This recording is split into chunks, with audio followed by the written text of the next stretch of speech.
Hello students, today we are going to complete chapter number 5, Sniffles the crocodile and Punch the butterfly. In this chapter we will read a story about a crocodile and a butterfly. ये जो Sniffles है ये किसका नाम है? Crocodile का. और पंच किसका नाम है? Butterfly. Can a crocodile that is not brave save his friend and become a hero? ऐसा हो सकता है क्या कि कोई क्रोकोडाइल है और वो ब्रेव नहीं है, फिर भी वो अपने दोस्त को बचा सकता है क्या वो, और हीरो बन सकता है? Read the story and find out. अब स्टोरी पढ़ के हमें वो इस क्वेश्चन का आंसर ढूंढना है. In the swamp on the far side of the forest lived Sniffles the crocodile.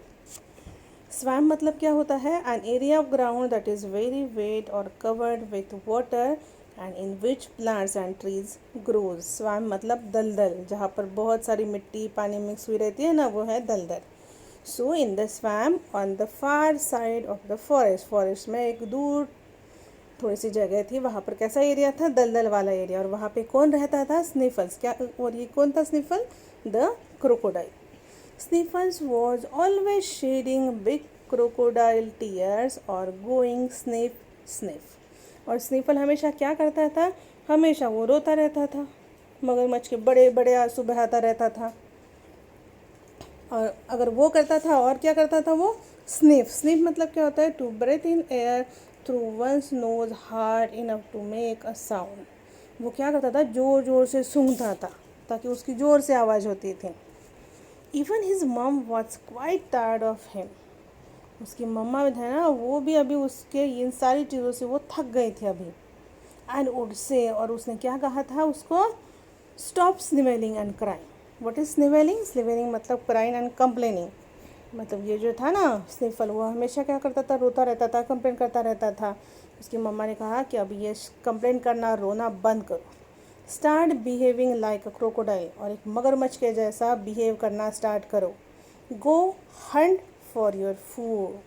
जा और खुद के लिए क्या करो? शिकार करके लाओ. हंट मतलब क्या होता है? टू चेस और टू कैच और टू किल एनिमल्स. ठीक है. ये जो पिक्चर इसमें आपको दिख रहा है, ये जो ग्रीन कलर का जो है ना, वो है स्निफल्स. ओके. उसके आसपास देखो, वहाँ पर फ्रॉग बैठा है, स्नेल है, स्नेक है, लेकिन वो किसी को नहीं खा रहा. और वहाँ पर भी वो रो रहा है. देखो अच्छे से देखो, उसकी आंखों से देखो, टीयर्स दिख रहे हैं. Yes. Sniffles would burst into tears at the thought of eating another animal. Sniffle के तो आंखों में आंसू आ गए. जैसे उसने सोचा कि वो किसी और एनिमल को खाएगा, तो वो क्या हो गया? वो रोने लग गया. So mum and dad had to feed Sniffles every day. और इसलिए क्या होता था? उसके मम्मा और पापा वही उसको रोज़ खाना खिलाते थे, वही उसके लिए खाना लाते थे. Sniffles did not want to be a crocodile. Actually क्या था ना, स्निफल को क्रोकोडाइल होना ही मंजूर नहीं था. आई एम सो अगली ही थॉट. वो खुद के बारे में क्या सोचता था? कि मैं क्या हूँ? मैं बहुत बदसूरत हूँ. आई एम सो अगली ही थॉट बर्स्टिंग इनटू टीयर्स. वो हमेशा रोता रहता था और खुद के बारे में यही सोचता था कि मैं बदसूरत हूँ. He did not even live like crocodiles dead. मतलब जैसे ये क्रोकोडाइल रहते थे, जैसे क्रोकोडाइल है, जैसे रहते हैं, जो काम करते हैं, वो भी उसे खुद पसंद नहीं था. His friend was Punch. उसकी दोस्त का नाम क्या था? His friend was Punch, a golden yellow butterfly. उसकी दोस्त कौन थी? पंच. और ये कौन थी? एक golden yellow butterfly. Punch wanted to be big and strong. अभी देखो तितलियाँ कैसी होती है बटरफ्लाईज वीक, छोटी सी, नाजुक सी. लेकिन उसको कैसे चाहिए था? वो सोचती कि उसने कैसा रहना चाहिए? Big and strong. So Punch always had her feeler curl into a fist saying look out, I will punch you in the mouth. वो क्या करती थी? वो हमेशा, फिलर मतलब क्या होता है? आप लोगों ने देखा होगा बटरफ्लाइज को 2 एंटीना रहते हैं जो ऐसे कर रहते हैं. हाँ, वैसे ये हमेशा उस फिलर को कर्ल करके कैसे बोलती थी? कि लुक आउट, कि देखो, I will punch you in the mouth. मैं क्या कर सकती हूँ? मैं तुम लोगों के मुंह पर एक पंच कर सकती हूँ, मतलब एक स्ट्राइक दे सकती हूँ, एक मुक्का दे सकती हूँ. दे made a very funny pair. देखो ये जो पेयर थी स्निफल्स की और पंच की, ये फनी थी. क्यों फनी थी? क्योंकि स्निफल कैसे था? एक्चुअली वो बिग था, स्ट्रांग था, लेकिन वो अंदर से डरपोक था. और इसकी अपोजिट पंच थी जो छोटी सी नाजुक सी थी, लेकिन वो कैसी थी, अंदर से बिग एंड स्ट्रॉन्ग. सो यहाँ पे ऐसे कहा है कि they made a very funny pair. Sniffle swimming with Punch perch on his head. Sniffle क्या करते था, स्विमिंग करता था, और उसके नाक के ऊपर या उसके हेड के ऊपर कौन बैठा रहता था तब, Punch. Yes. The other crocodiles would laugh. बाकी जो सारे क्रोकोडाइल थे वो हंसते थे. And make fun of them. और उन लोगों का वो मजाक उड़ाते थे. That did not bother Sniffles. लेकिन स्नीफल्स को ये सारी चीज़ों से कोई प्रॉब्लम नहीं था. कोई उसे हंसे या कोई उसकी मजाक उड़ाए. He continued crying, sniffling and being friends with Punch. और उसने कौन सी चीज़ें कंटिन्यू रखी थी, रोना, स्निफलिंग करना, जोर जोर से सूंघना, और पंच के साथ friendship. Okay. One Sunny afternoon. एक दिन दोपहर में, ठीक है, जहाँ बहुत धूप पड़ी थी तब टाइम था. Punch settle herself near Sniffles ear and told him. Punch कहाँ सेटल हुआ, मतलब कहाँ सेटल हुई थी, कहाँ बैठी थी वो, स्नीफल के कान के पास. और उसने उससे कुछ बताया. देखो क्या बताया.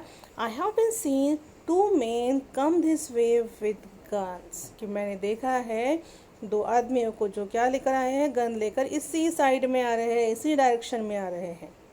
दे want to kill crocodiles for their skin. उन लोगों को क्या करना है, उन लोगों को क्रोकोडाइल को मारना है. किस चीज़ के लिए, for crocodiles skin. Don't this men have skins of their own, asked a puzzled Sniffers. अब स्निफर्स ने ये जो सुना, पंच ने कहा ना कि वो लोग स्किन के लिए क्रोकोडाइल्स को मारते हैं, तो स्निफर थोड़ा सा सोच में पड़ गया. उसने कहा कि don't this man have skins of their own. ये जो आदमी लोग आए हैं इनके पास खुद की स्किन नहीं है क्या. I don't know Sniffers said Punch. Tell the other crocodiles and hide. तो पंच ने कहा वो मुझे नहीं पता, लेकिन ये बात तुम सारे क्रोकोडाइल को बता दो और सब लोग तुम छुप जाओ. Punch, they might shoot you. Oh what will I do, said Sniffles sobbing. अब देखो, वो मेन तो वहाँ पर आ रहे थे, लेकिन इसको क्या लगा स्निफल को कि वो तो बटरफ्लाइज को भी शूट कर सकते हैं. इसलिए उसने कहा कि पंच, दे माइट शूट यू, कि वो तो तुम्हें भी शूट कर सकते हैं. और वो फिर से रोने लग गया, रोते रोते. ओह व्हाट विल आई डू, कि अब मैं क्या करूँगा, सेड स्निफल स्नोबिंग. स्नोबिंग मतलब रोते रोते. People catch butterflies with nets. लोग बटरफ्लाइज को कैसे पकड़ते हैं, with the help of net. And pin them to a board. और उनको बोर्ड पे चिपका देते हैं, पिन अप करते हैं. My grand aunt told me, said Punch and flew away. ऐसा पंच ने स्निफल को बताया और वो वहाँ से उड़कर चली गई. अब देखो अब क्या होता है. The other crocodiles heard Sniffles crying and shouting. जो बाकी के क्रोकोडाइल थे वहाँ पर तो उनको सुनाई दे स्निफल का चिल्लाने की आवाज़, रोने की आवाज़. Men coming to kill us, hide hurry hide. ठीक है, स्निफल जोर जोर से चिल्लाता रहा कि वो लोग आ रहे हैं हमें मारने के लिए, छुप जाओ, जल्दी छुप जाओ. At first the other crocodiles did not believe Sniffles. सबसे पहले क्या हुआ, जो बाकी के क्रोकोडाइल थे उन्होंने बिलीव किया कि स्निफल्स के ऊपर, नहीं किया. They did not believe Sniffles, but then they heard the men's footsteps. लेकिन उसके बाद उन्हें ना वो आदमियों के पैरों की आवाज़ सुनाई आई. तब उनको विश्वास बैठ गया कि स्निफल्स क्या कह रहा है, सच बोल रहा है. The crocodiles went deep into the river and left some rotten logs floating on the water. अब क्रोकोडाइल्स ने क्या किया पता है, वो लोग सारे, उन्होंने सबसे पहले क्या किया, जो सड़ी हुए वहाँ पर जो वुडन लॉग्स थे. वुडन लॉग्स मतलब क्या होता है, जैसे कोई ट्री है, ट्री का स्टेम है जो अभी सूख गया है, पानी में रहते रहते वो क्या ख़राब हो चुका है. तो उन लोगों ने क्या किया, सबसे पहले ऐसे जो टुकड़े थे लकड़ी की बड़े बड़े जो ख़राब हो चुके थे वो सारे उन्होंने पानी के ऊपर डाल दिए. अब वो सारे ख़राब हुए थे इसलिए वो वहाँ पर क्या करने लगे, वो वहाँ पर फ्लोट करने लगे. और बाकी सारे क्रोकोडाइल वो क्या हुआ, वो सारे अंदर रिवर में जहाँ पे पानी डीप रहता ना वहाँ जाकर छुप गए. वो लोग वहाँ चले गए. The men shot at the logs which look like crocodile from afar. From afar मतलब दूर से. अब उन लोगों को दूर से क्या लगा कि वो जो वुडन लॉग जो दिख रहे हैं ना वही क्या है, वही क्रोकोडाइल है, क्योंकि वो वैसे दिख रहे थे. तो उन्होंने वहाँ पर ही शॉट किया. The man could not see any crocodiles, वो सारे लोगों को कोई क्रोकोडाइल नहीं दिखा, वो देख ही नहीं सकते थे कोई भी क्रोकोडाइल को। क्यों नहीं देख सकते थे? Only hundreds of butterflies that flew into their faces and hair. ठीक है, अभी देखो यहाँ पिक्चर में दिख रहा है आप लोगों की कितनी सारी बटरफ्लाइज आई है। देखो कैसे उनके मुंह के सामने है, कोई उसके हेड पर बैठा है तो कोई मुंह के ऊपर बैठा है। तो इनके कारण ना उन लोगों को क्रोकोडाइल दिख ही नहीं पाते।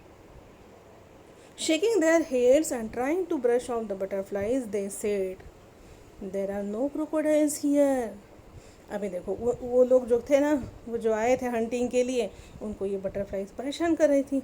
वो बेचारे एक हाथ से बटरफ्लाइज को अलग करते थे, फिर अपने मुंडी हिलाते थे, सर हिलाते थे, और उन्होंने क्या कहा कि यहाँ पर कोई क्रोकोडाइल नहीं है। We will bring nets and catch butterflies. हमें क्या करना चाहिए? हमें नेट लेकर आना चाहिए और बटरफ्लाइज को पकड़ना चाहिए। यहाँ पर बहुत सारी बटरफ्लाइज है। एंड ऑफ दे वेंट, और वो लोग वहाँ से निकल गए। All the crocodiles got together, सारे क्रोकोडाइल एक जगह पर जमा हुए। And thanked Punch and the other butterflies, और उन्होंने क्या कहा? उन्होंने पंच का और पंच की जो ढेर सारे फ्रेंड्स ना बटरफ्लाइज, उनको सबको थैंक यू कहा। द नेक्स्ट डे, अगले दिन देखो क्या हुआ। The crocodile saw man with nets, crocodile ने क्या देखा कि वही लोग आ रहे हैं, और क्या लेकर आ रहे हैं? नेट लेकर आ रहे हैं। Sniffles remembered Punch telling him about nets. स्नीफल को एकदम से याद आया कि पंच ने उसे कभी तो क्या बताया था? नेट्स के बारे में बताया था। Punch, the nets, come here quick, the man with nets have come. तो स्नीफल ने क्या कहा कि पंच द नेट, पंच देखो नेट्स, कम हियर क्विक, जल्दी से इधर आओ, the man with nets have कम, कि वो लोग क्या कर रहे हैं? वो लोग आज नेट लेकर आए हैं, नेट लेकर वो लोग इधर ही आ रहे हैं। All the crocodiles comes to the river bank, सारे क्रोकोडाइल एक जगह पर जमा हुए, और कहाँ पर आ गए? वो नदी के किनारे पर आ गए। नदी के किनारे पर आ गए थे। The butterflies settled on the heads and backs of the crocodile, और बटरफ्लाइज कहाँ थी? सारी बटरफ्लाइज कहाँ पर बैठी थी? On the head and back of crocodile, crocodile के सिर पर बैठा था, कोई उनकी पीठ पर बैठा था। A few of crocodiles made a circle around the men as they came closer, और उसमें से कुछ क्रोकोडाइल ऐसे थे, उन लोगों ने क्या किया था? एक सर्कल बना लिया था। जैसे ही वो लोग आते थे नदी के किनारे पे पास, वो बटरफ्लाइज को पकड़ने के लिए, वैसे ये क्रोकोडाइल्स क्या करते थे? वो लोग बाहर निकलते थे। They snap their jaws. What is snap? Snap मतलब open and shut jaws quickly to bite. Sniffles was in front, और उसमें से सबसे सामने कौन था? स्निफल्स, gnashing his teeth and whipping his tail around most menacingly. gnashing his teeth मतलब वो अपने दांत जोर जोर से काट रहा था, दांत काटना, दांत पीसना। एंड विपिंग हिज टेल, वो अपने टेल की क्विक एंड सडन मूवमेंट कर रहा था। अराउंड मोस्ट मेनासिंगली मतलब वो उनको इंडिकेट कर रहा था कि यहाँ पर डेंजर है। ठीक है, उसका जो एक्शन है उसकी वजह से क्या होते हैं? वो लोग डरते थे ये सारी चीज़ें देखकर।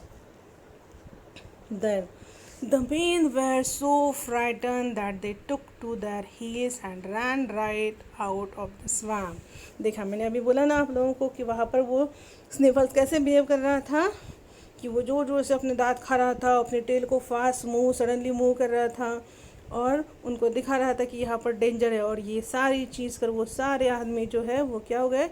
वो डर चुके थे। And they took to their heel मतलब रैन अवे, वो वहाँ से भाग उठे। And ran right out of the swamp, मतलब देखो वो लोग कितने डर गए होंगे कि वहाँ पर तो वो स्वैम्प वाला एरिया था। स्वैम्प वाला एरिया मतलब जहाँ पर दलदल रहती है, उसमें से भी वो भाग गए, इतने वो लोग डर गए थे। The other crocodiles were very proud of Sniffle, सारे क्रोकोडाइल को बहुत बहुत गर्व महसूस हुआ। किसके ऊपर? स्निफल्स के ऊपर। As he had acted like a real crocodile, आज उसने कैसे एक्ट किया था? उसने फाइनली उसने रियल क्रोकोडाइल के जैसे बिहेव किया था। Now Sniffles was also proud to be one, और स्निफल को खुद को भी अपने ऊपर गर्व महसूस हुआ था।